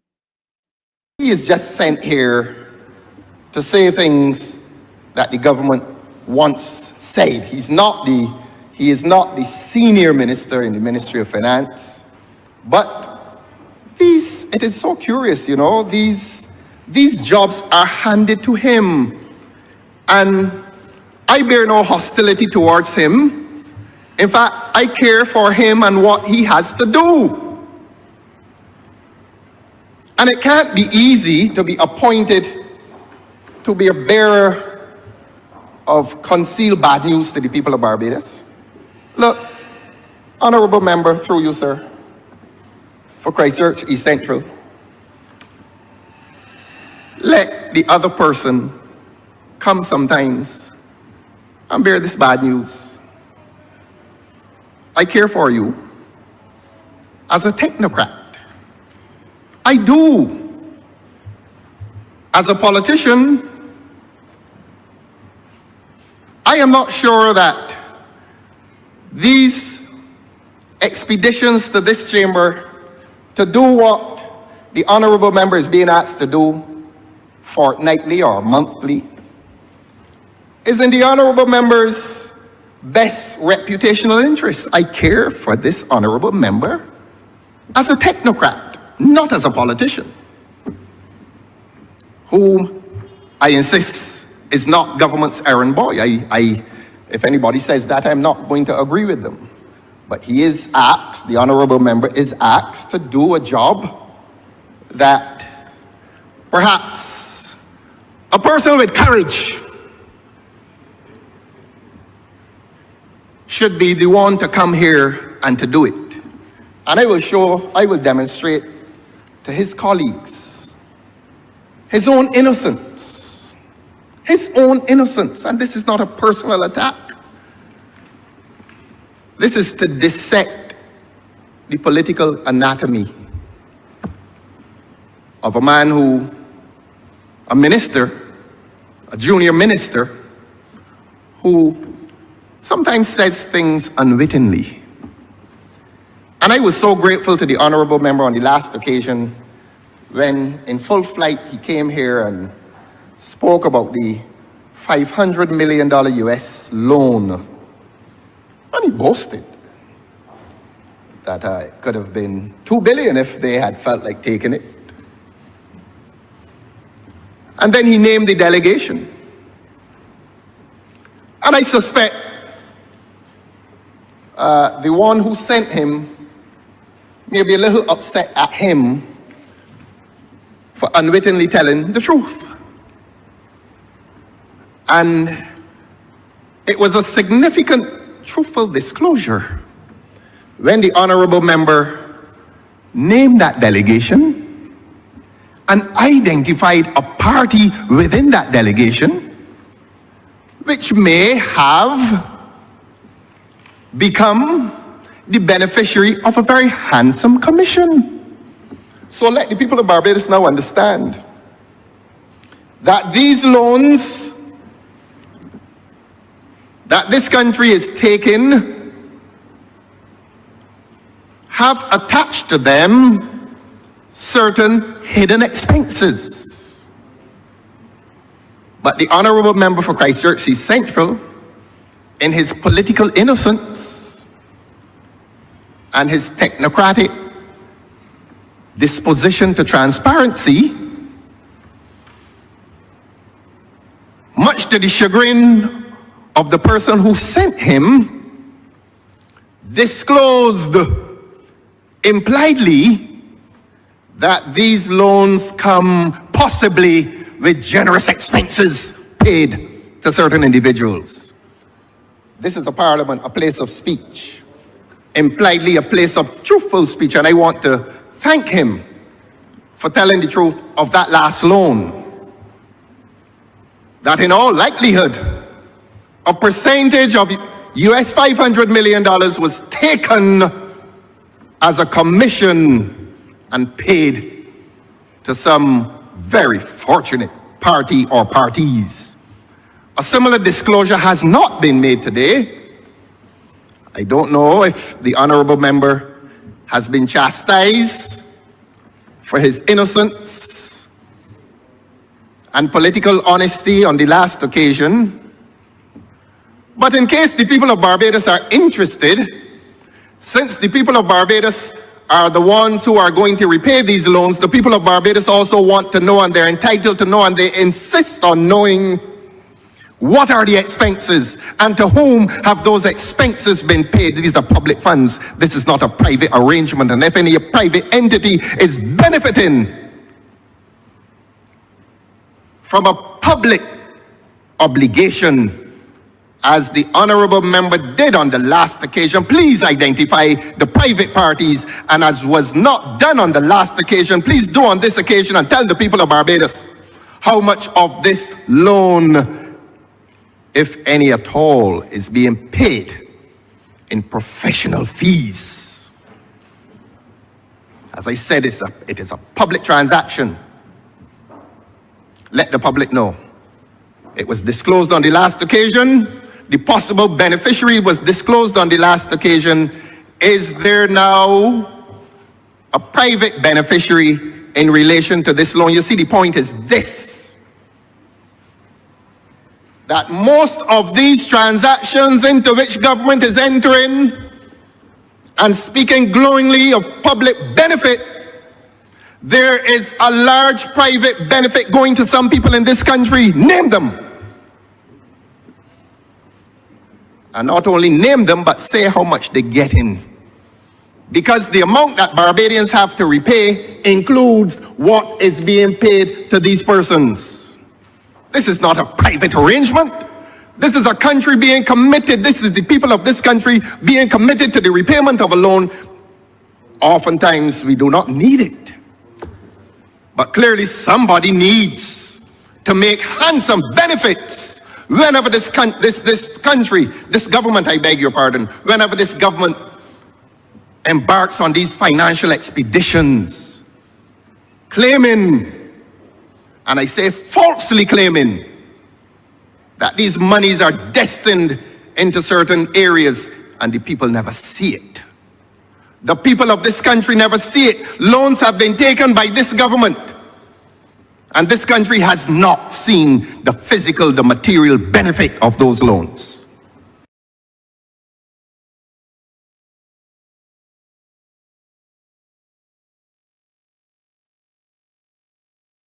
So one of the recent loans that the government applied for was about 500 million US. This loan was at 8%. They said that the loan was going to be used to pay off the IMF. The IMF loan was at 4% interest. The last payment for this IMF loan was due in the year 2045. And the amount of payments that we owe the IMF was approximately about 658 million RSA, which is probably about 700 and something million US dollars.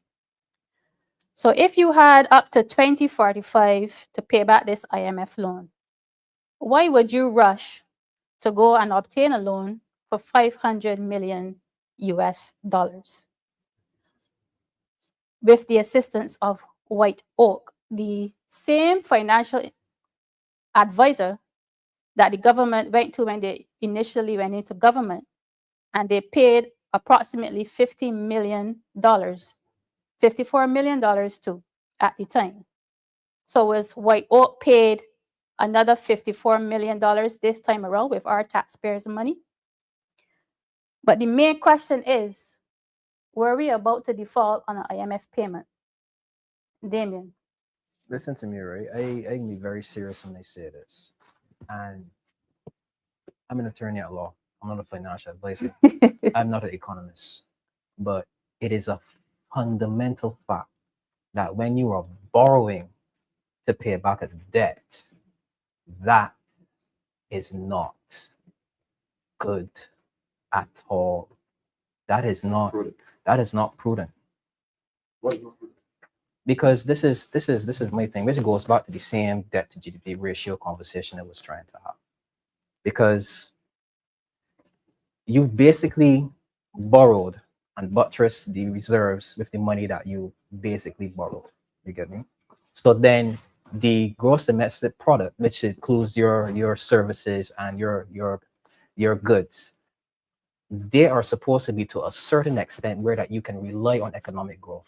If you are producing from in your own country, right, and it's to a point that where it helps buttress your GDP, then obviously you are in good standing. That means that your money is literally coming from out of your own pocket, which then services whatever policies or implementation plans or whatever that you have. You get me? So then, if you can look at what the government is currently doing, they are borrowing to do everything that they need to do. It's not coming from our own pockets. It's coming from outside sources, outside fundings that they have to pay back with interest. That means that basically you are on a house of cards. And if you have to borrow to repay what you're already paying back, that shows that you are in a very bad fiscal position. And I'm surprised that I'm not hearing more economists coming out and saying this, or even the social media financial gurus who get on social media and they critique the government's performance in No, regards the to question is, are they afraid to criticize the government? What is the blowback of criticizing the government? what is the blowback of stumping your toe? It will hurt. You get me? But what is going to hurt more when your country is now your dollar is devalued? When you have to cut social services because you have to take a loan from a serious loan or go into austerity from the IMF. What's really going to happen? What's going to happen when you can't send your kids to school, or you can't feed yourself, or you basically can't take out a mortgage, you can't buy a car, you can't run your business? Damien, do you think we were about to default on the IMF payment? No. Sorry, not Damien. Oh. Jason. If my money serves me correctly, the loan was borrowed for two reasons. They wanted to pay off a bond, which was at 6.5, well, 6.9, 6.5, right? Due in 2029. And that was it. And they also want to pay off the IMF fund, which was less than 4%. Less than 4%. So you're borrowing new money to pay off all debt at a higher rate. It's a very foolish thing to me. It's like having a mortgage. You're almost finished paying off your mortgage. And you're going to take a new loan at a higher interest rate to pay off the mortgage. And then, burden with a higher interest on a new debt. It doesn't make sense. And the second reason for the loan, which you didn't mention, they wanted to establish a sinking fund. This sinking fund is money for a rainy day. In other words, the government now has money to use at their rates and fancy. Right? There's money there. So if something happens, they can use it. But I think the reason given back then is the disaster and so on. But who is going to really control when Barbadians are focusing on something else? Right? What is going to happen? Who's going to be accountable for this sinking fund? Right?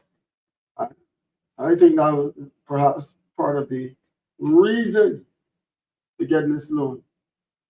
This sinking fund. I like the name. Sinking fund. And that is part of the problem.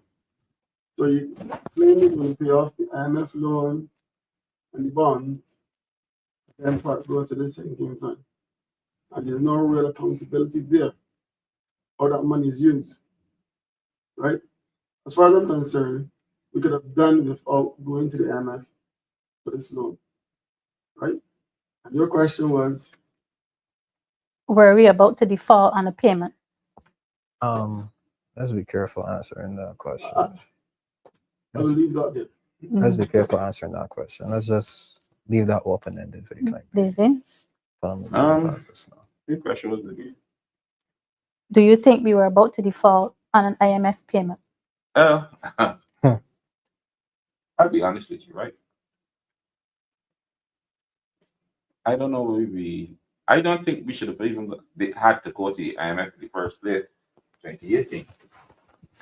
Because when this government came into the power, into running the responsibility to run the affairs of this country, they did some debt canceling. And that debt canceling, as far as listening to the technocrats and things, could have easily amounted to about $1.5 billion, right? About that, yeah. And why would you write off $1.5 billion then to go and borrow? About yep. Right? How much they might have borrowed already? About $2 billion? Closer, probably. Yeah. So you wrote off $1.5 billion to borrow $2 billion. This is under this advice of the same White Oak, by the way. This is under advice of a high cost advisor. Mhm. So my whole thing in regards to the issue of all these loans and stuff like that, my problem herein lies my problem. If you collecting $1 billion in sewage and garbage tax every year, $1 billion. We are 7 years into this administration, right? That wouldn't that be $7 billion? So we could easily have $7 billion sitting around somewhere in a suitcase, like a woolen suitcase, a cabinet or something. Why are we borrowing all this money? If we collecting $1 billion in garbage and sewage tax every year, it makes no sense. Because I'm saying that, of course, we can need foreign exchange, we can need foreign currency and stuff like that. Take the money that you're collecting in taxes and make tourism work and try to get some other industries up and running so that we can find ways to bring foreign exchange into the country. But what Damien said and what Jason said is true. We have a government basically borrowing to run country. But the question is, what is happening to all the taxes that are being collected?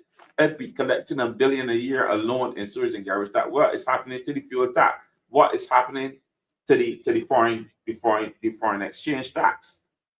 These taxes that happen when you do business on with a credit card on the internet and stuff like that. What is happening to these taxes? So the reality is that I'm not a economist or financial advisor, as Damien would call it. But I'm looking at it from the position of a layman. I'm a layman, and I like to deal with things from a layman position. The reality is, as a businessman, as a person trained in business, something adding up. A lot of things are adding up. Mm-hmm. A lot of things are adding, and I need this government to come good on transparency and accountability. You're not doing well on transparency and accountability. You're collecting lots of taxes. You're snatching money left, right, and center, but we don't know what you're doing with it, man. We need to know. We need to know. This is our business. It's not your own personal little piggy bank. And I can't understand why a government would behave this way, as if the monies and taxes that are being collected belong to the Barbados Labour Party or any political party. We need accountability and transparency in this country. We need to know what is happening to all the taxes you're collecting. You're strangling people. You're pushing people into poverty. You're pushing people below the poverty line. Your people are suffering in Barbados, and that's real. People are suffering. I've seen it. It is happening. The people of Barbados, in Barbados, of this country, need some accountability and transparency and how government is doing business. They're not doing well in those departments. All right, the final topic, Carson's Point. 120 million was spent to build Carson's Point. Right now, the QH is in, a lot of serious problems. So Carson's Point could have been used as an additional facility to help in the healthcare system. Now, currently, Carson's Point is being used as a storage facility for a construction company from overseas. What are we doing, with our taxpayers' money? $120, $20 million gone down the drain, basically. Where's all the equipment that was at Carson's Point? Well, I would think that if you had invested over $100 million into a facility, you would find some use fit for its purpose or its original design. So then that is a facility now that's not being used. And I'm not going to criticize any development that's going on in Barbados, but I believe that we probably could have found a better site to store those. Of course, anywhere. Containers. You could have probably leased some land that's not being used, set up a warehouse. You understand me? But that is a medical facility. What happens if there's another pandemic? What happens now if there's a medical emergency? What about the people of St. Lucie and St. Peter, all those people in the north? that could have been retrofitted and put into purpose so that those people don't have to travel so far to get medical treatment. These are things that we could think about. You see, my colleague here is trespassing on my turf. Very sorry, sir. Very sorry. Very sorry. Very I sorry. Sir. remember Very sorry. this great party. When we were in office, Uh-huh. we opened a hospital in the north. Uh-huh. It's St. Joseph Hospital in Ashton Hall, St. Peter. Uh-huh. And that facility was there to assist the people in the north. Uh-huh. And as soon as the Barbados Labour Party administration came to power, Mhm. the first thing they did is close it down. Mhm.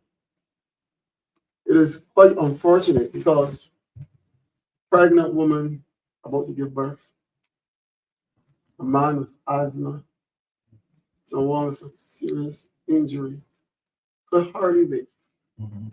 on an ambulance from the Queen Elizabeth Hospital or some other location to get the Spikestown in a half hour or even further north, Craphill or somewhere. Excuse me, and then to drive all the way back to Bridgetown in the south. You know, it's quite hard and difficult.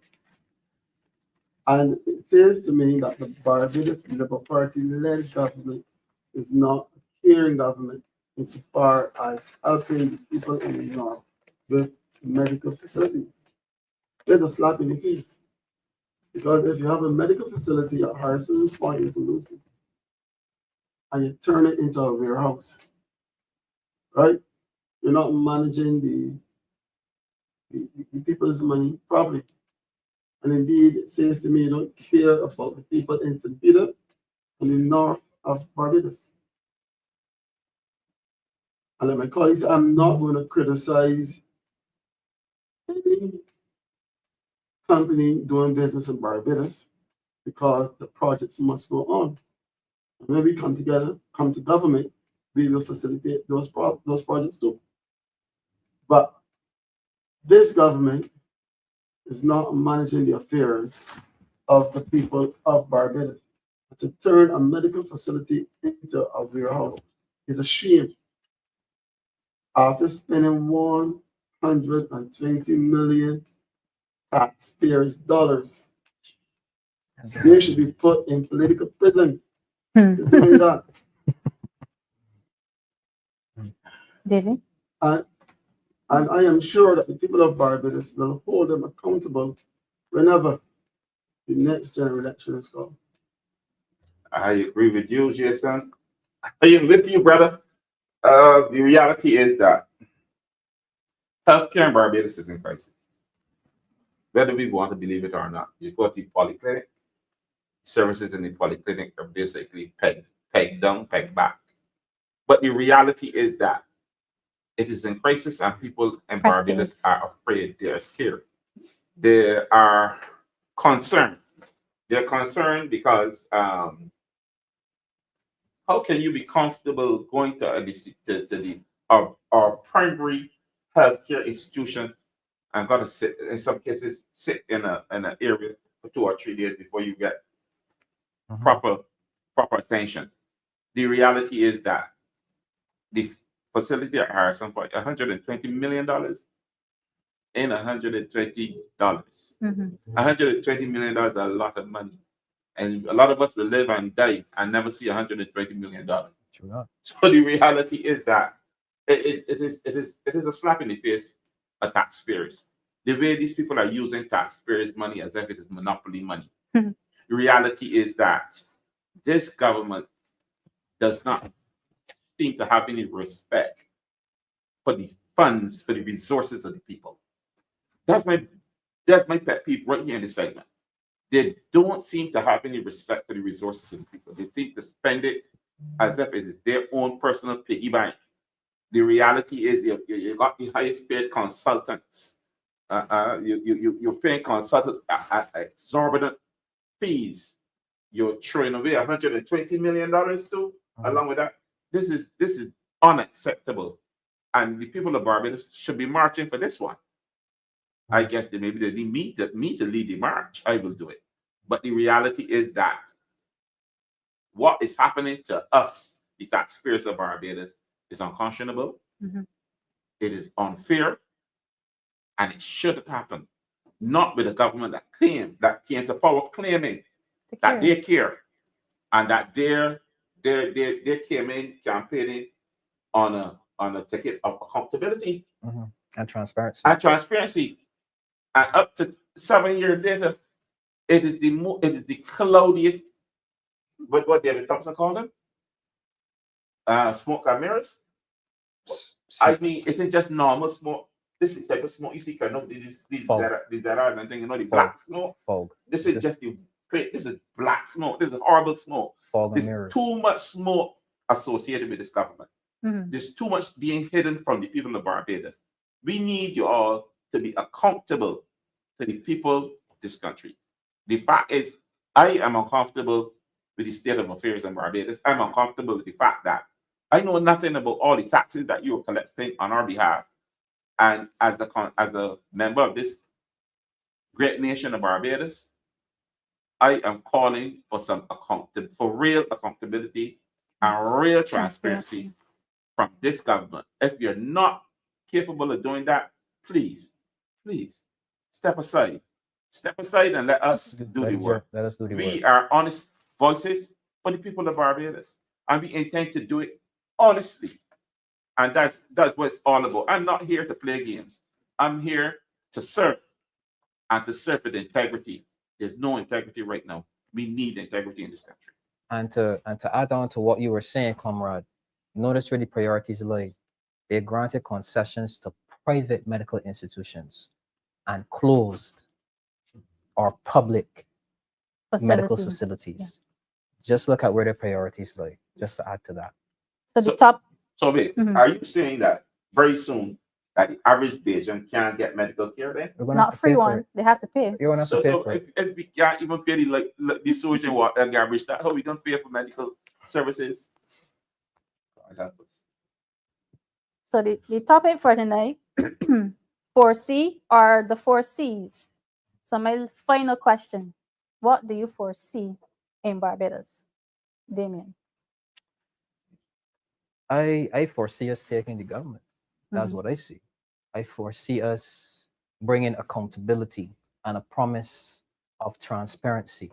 And I guarantee you, and I believe that this should be one of our manifesto promises, is that we are going to spot the light on everything that went on in the past 7 years so that we can bring some sort of accountability to the people and let them know where the public purse was being stored, what it was being done with, everything. And that should be something that we need to promise to the people, that we're going to show them what was going on with the money that was being collected in taxes and what was going on with the money that was being borrowed to fund our social plans or whatever it is that they wanted to implement. That is something that we need to do. Jason. Change is coming. Barbados, I'm on the ground in St. Peter. And from what I'm hearing and seeing, and believe you me, I'm listening. Barbadians are fed up and they want change. And the Democratic Labour Party is poised to take back this government. We are ready, we are willing, and we are able. And I want to speak to the good people of St. Peter at this moment. I am ready to take over the your reins. Put reins. this way, I'm ready to serve you. I'm ready to serve you. And I cannot wait until the general election is called. David? Well, what I see happening is that the people of Barbados must come to a point where they have a decision to rid themselves of this government, mainly because it is not a transparent government.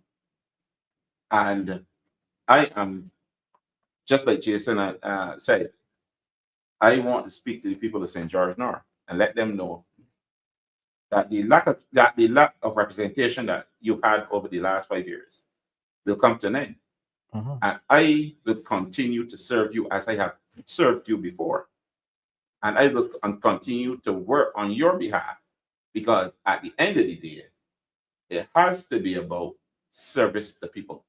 The reality is that you're not being served right now. And a lot of you have expressed concerns regarding the lack of service from your representative.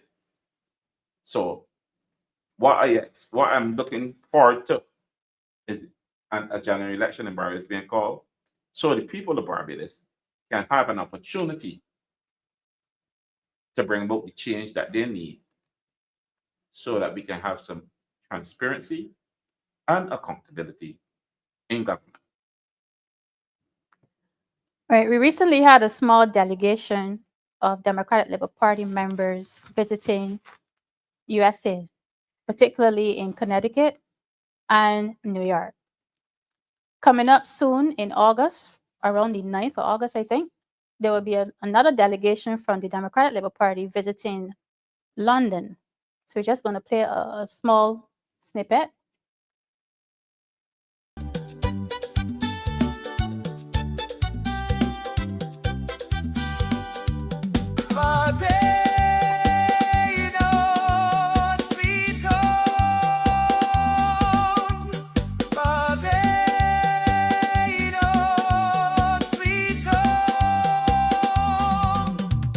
Celebrating 70 years of the Democratic Labour Party, DLP. Get ready, London, Saturday, August 9th, 2025.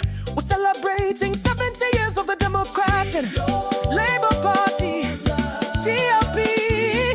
And you are invited. Join us at the Wolves Lane Centre, Wood Green, from 1 p.m. to 7 p.m. for an unforgettable day of culture, celebration, and community. Hear from keynote speaker, the Honorable Ralph Thorne, leader of the opposition and political leader of the DLP, along with powerful supporting voices, Senator Andre Worrell and Vice President Felicia Dujon. Enjoy our music from DJ Tony, a vibrant Barbados marketplace, amazing performances, food, drink, and networking like no other. Free public entry and free parking right at the venue. Don't miss this historic celebration. Hey, hey, hey, hey, hey, hey. Barbados, sweet home. Barbados, sweet home.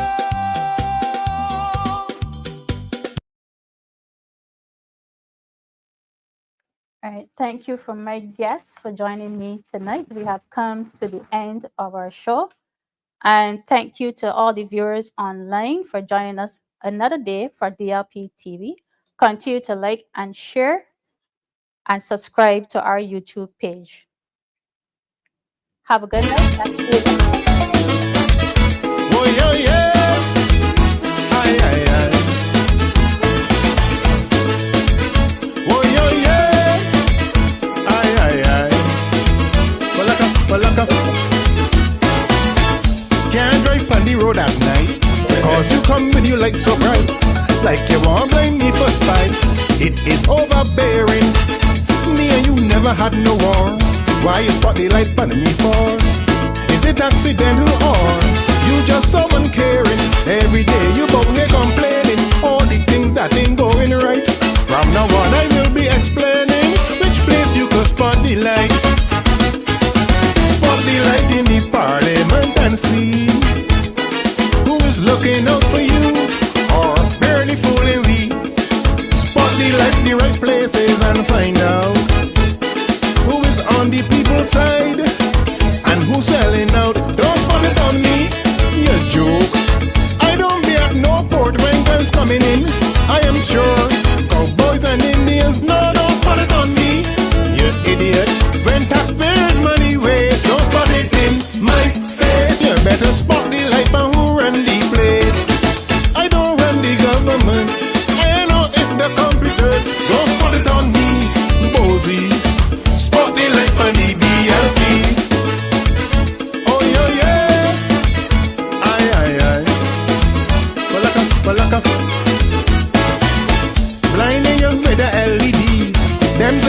doing at the fees. Then tell the authorities I feel violated. Go spot them in the treasury, then you will see if the economy living off borrowed money that IMF dictated. Light is a great disinfectant. Use it, don't abuse it at night. Cause all that hide in the darkness must come out in the light. Spot the light in the board meetings and see who is representing you, or the rich minority. I want you spot the light in the right places and find out who is standing up for you, or just running them out. Don't spot it on me.